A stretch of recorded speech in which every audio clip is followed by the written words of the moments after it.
We welcome back our 404 viewers. Thanks for joining us. Now, a meeting between President Jacob Zuma, the Presidential Fiscal Committee, and Finance Minister Malusi Gigaba is on the cards.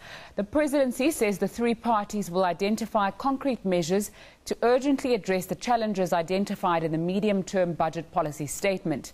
The presidency says it will ensure a solution is found to address the roughly 40 billion rand gap that's been identified through a combination of expenditure reductions and revenue-enhancing measures.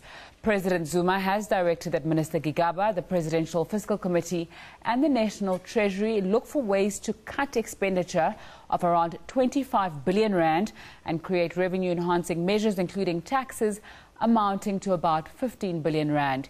He has also tasked them with developing a fiscally sustainable plan to implement proposed fee-free higher education for disadvantaged students and identifying a package of economic stimulus measures.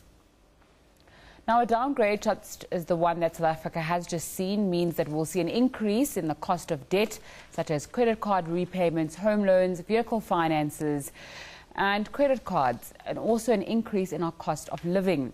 Thati Segoatle, a personal finance coach and owner of the Disruptors blog, joins me in studio now. Thanks so much for your time on SABC News. South African consumers are going to be under pressure in the coming months and years, perhaps. What can we do to cushion ourselves from that pressure? Okay, the first thing that I would encourage people to do is to first take personal responsibility for your finances. That's why it's called personal finance. Without taking personal responsibility for your finances, you'll continue blaming government, and these are external factors that none of us have control over. But the one thing that you can control is your personal finance. So you try and mitigate the problem by coming through for yourself, with saving, mainly come through with a budget, first of all, and then add to your budget things that will add value to your own life. So without first taking personal responsibility, there's no way South African consumers can move forward. I mean, government is not forcing people to go and get credit, even though it's hard right now. But it is people making those decisions to do that. The second thing that I would encourage South Africans to do is to equip themselves by understanding what personal finance is all about. Many a times people think because you're already handling money, you have a job, therefore, it means you understand how money works. And money is, unfortunately, a reflector of our hearts. There are many issues that we have with money from growing up. So these are little things you're going to have to work through as you learn about personal finance in your life. So those are the two things that I would encourage South Africans to do, because if we're going to go into debt and other things, that's stuff that maybe your financial advisor or even your debt counselor or even a coach can help you with. But if you're going to have to start getting through or navigating through the situation right now in the country, personal finance, take personal responsibility, and then after that, then make sure that you have a proper budget that will work for you, and make sure that your money always works for you. Give us practical ways in which people can budget, and also on the back of that, a lot of people say when they're writing to finance coaches that the amount of money that you have in a month perhaps is not enough to save after you've gone through and paid your bills. So how do you get around that issue?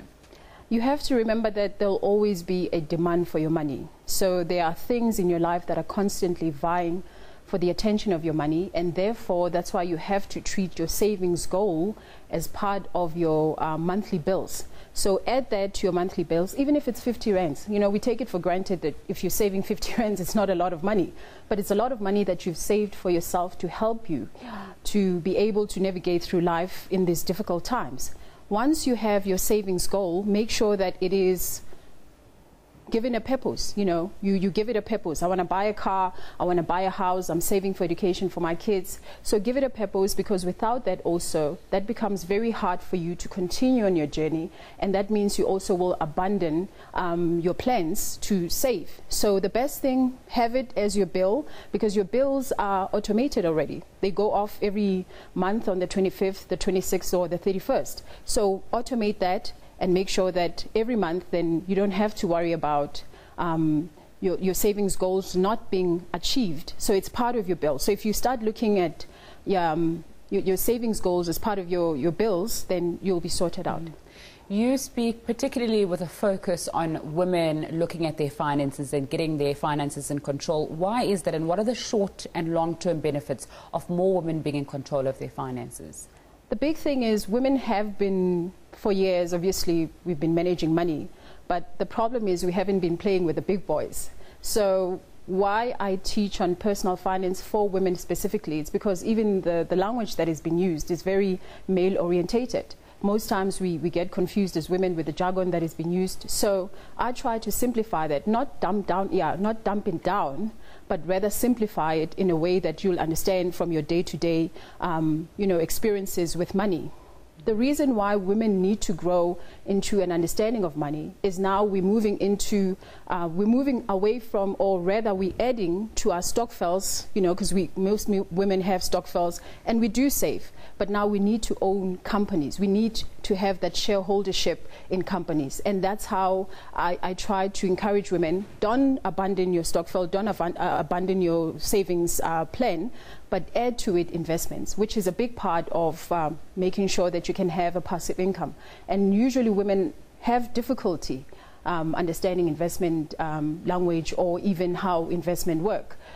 We always lose by things like Bitcoin or quick money schemes. So I try to make sure that women know the easier and safe ways to make money in a passive way without actually getting themselves into risks that will, at the end of the day, take their money away from them. Very briefly, if a person doesn't have a financial advisor and is intimidated by the kind of things you're speaking about, the jargon, what do they do and how do they get started? You have to learn. There's nothing you can do, because remember, financial advisors, what they do daily is to make sure that they understand what they're talking about and what kind of value that they can give you as a customer. So you're going to have to take that responsibility, teach yourself about personal finance. There's a lot of information out on the internet. You can go to the library.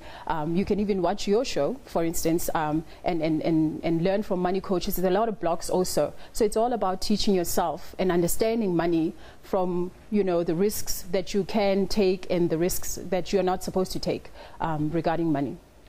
Thanks so much for your time, Thati, from the Disruptors blog, which speaks about personal finance with a view of women.